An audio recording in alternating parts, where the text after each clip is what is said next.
Oi gente, no vídeo de hoje eu vou falar sobre o que usar no fundo do vaso. A camada de drenagem é fundamental para garantir que as raízes das plantas não apodreçam.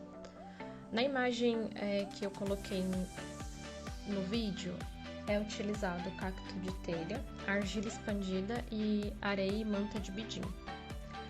Para a camada de drenagem, podemos fazer das seguintes maneiras: com areia no fundo do vaso, coloque uma camada de argila expandida ou pedra de brita, somente o suficiente para não ver mais os furos debaixo do vaso.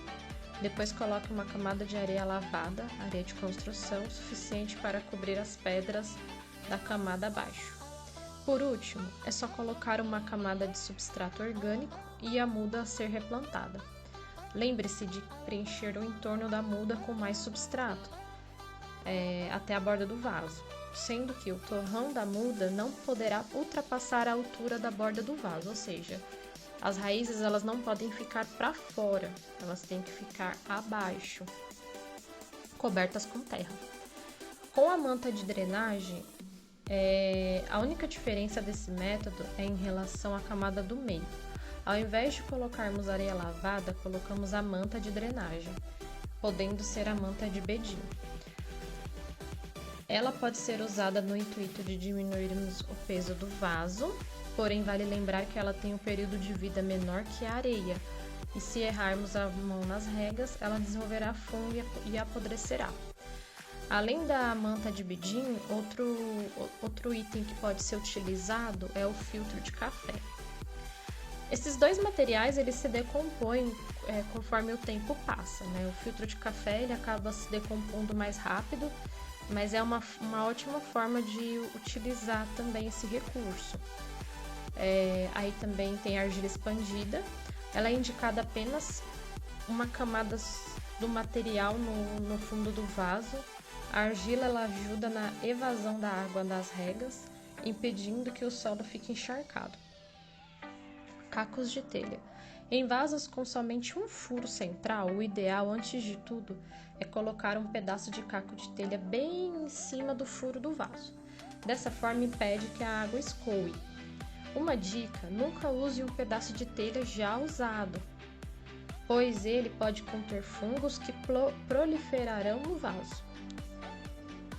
Pedriscos. Além de ajudar na drenagem, deixam o vaso mais bonito.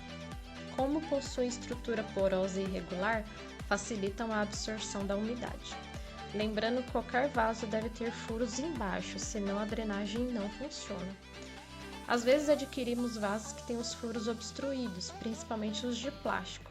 Para isso, podemos abri-los com prego e martelo.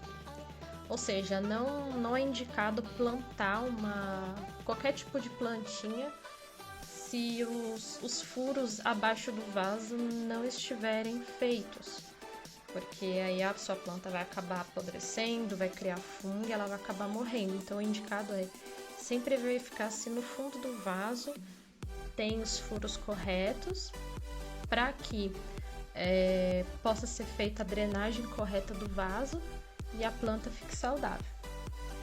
A primeira rega, ela deve acontecer logo após o plantio da muda e deve ser regado até que a água comece a sair pelos furos. Depois disto, deve-se molhar o vaso apenas quando a camada superficial de terra estiver seca.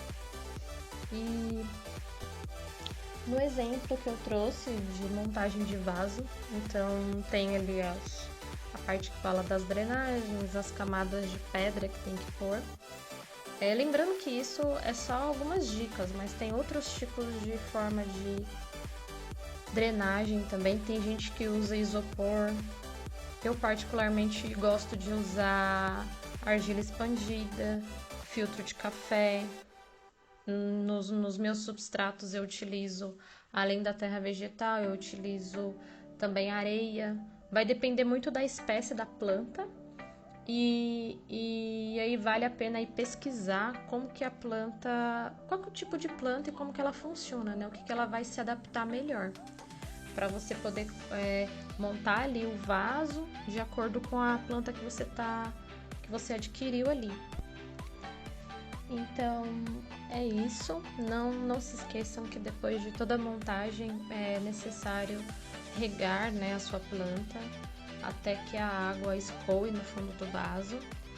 E na dúvida, sempre faça o teste do dedômetro, né? Então passa o dedo na terra, vê se a planta tá realmente seca ou não, se o dedo sair sujo é porque a terra tá úmida ainda. E é isso por hoje. Se você gostou desse conteúdo, se inscreva no canal e siga a página de Planta e Horta para mais dicas. Tchau, tchau!